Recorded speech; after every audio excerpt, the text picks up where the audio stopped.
First Things First is sponsored by Gillette, the best a man can get. Good morning and welcome to First Things First. I'm Jenna Wolf. That's the Hall of Famer Chris Carter. That is Nick Wright. You guys have a good, healthy, filling meal yesterday?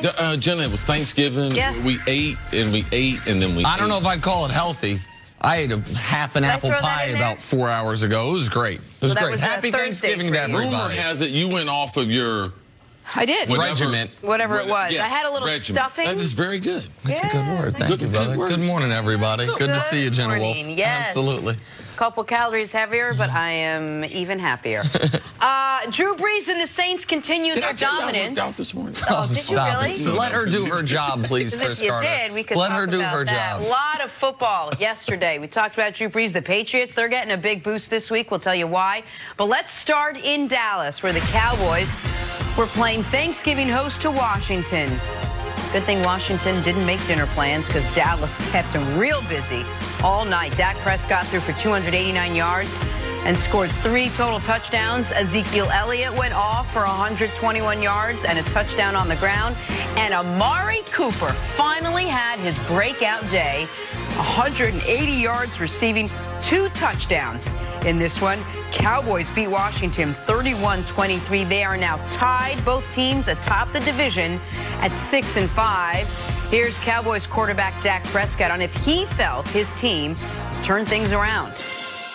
100%. Just the way we're going and the way we're progressing, as you said, these last 3 games is defense making turnovers. We're actually going and cashing them in for touchdowns. We're taking care of the ball. Defense is getting us many, many possessions, even when we're punting it. So we're just all playing together. Offensive line's doing a great job holding up when we need to, making plays down the field. But there's still plays out there to be that have been left out there on both sides of the ball. They say, you know, if you really want to be a good team, you have to start rolling in November. And you know, we've just been focused, man, standing tall with our backs against the wall, relentless, and, you know, hopefully we can keep this up. All right, CC, so when you look at the Cowboys over the course of the last couple weeks, can you pinpoint one thing? What's really been the key for this team turning things around? Well, one of the keys was, and one of the things we were critical about, was their inability to have any type of consistency on the road. They had lost on the road and hadn't played the type of football that they had thought coming into this season. Because coming into the season, to not think that Dallas would be in the playoff hunt and wouldn't be fighting for the NFC East, that wouldn't be being realistic to what type of talent that they did have. So the inability to be able to play on the road, even at home, the inconsistency as far as the passing game, the inability to be able to make big plays. That's why before the trade deadline, they go out and they trade for someone like Amari Cooper. So they're playing football like in a phone booth, and their margin of error, even though they did have a good defense, if the defense let down, their offense wasn't explosive enough to be able to support them. Zeke was having a good season, but time after time in critical situations, the problem with Dallas was Dak Prescott could not make plays in the passing game, and their wide receivers and lack of a tight end, they were not difference makers on the outside. So did Dak really have a realistic, and the reason why we talked about Amari in the trade, we thought that Dallas couldn't really evaluate Dak fairly unless they had a #1 receiver. Right. And yesterday, that's what they were able to do. Even as we broke down what they should do before the game, Nick's like, listen, they got their best player is Ezekiel Elliott. They should lean on him, which they did do yesterday. But, man, the game is easier when you can open it up with that passing game. They threw the ball more than I thought they would, and they had more success in the passing game than I thought they would. I went into that game. Washington had forced a turnover in every game all season. Dallas was going into yesterday 5-0 when they didn't turn the ball over. So I thought their best path to victory was just play a clean football game, let Colt McCoy make the inevitable mistakes that we saw him make. They did play a clean football game, but it wasn't because they only handed the ball to Zeke. Now, he did have 26 carries. I thought Zeke got them started. I thought that opening drive was critical, and he got them started on the right foot. They jumped out 7-0, but then they don't score again until the tail end of the first half, and a squandered red zone opportunity. They had to settle for a field goal.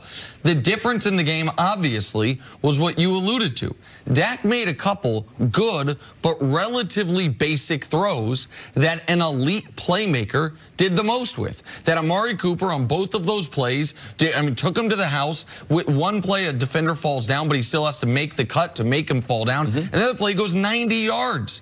I thought he was going to get caught. Like, those were elite plays where you finally saw that's the Amari Cooper that we had seen at Alabama in his first 2 years in the NFL. And yesterday was the first time that I had seen, and Amari, and Jenna, you make a point seeing him there in the interview and been like, wow, that's Amari Cooper right there, right? Because sometimes, sometimes you don't know the guys, so now you start to see them in interviews. So Amari's an elite talent.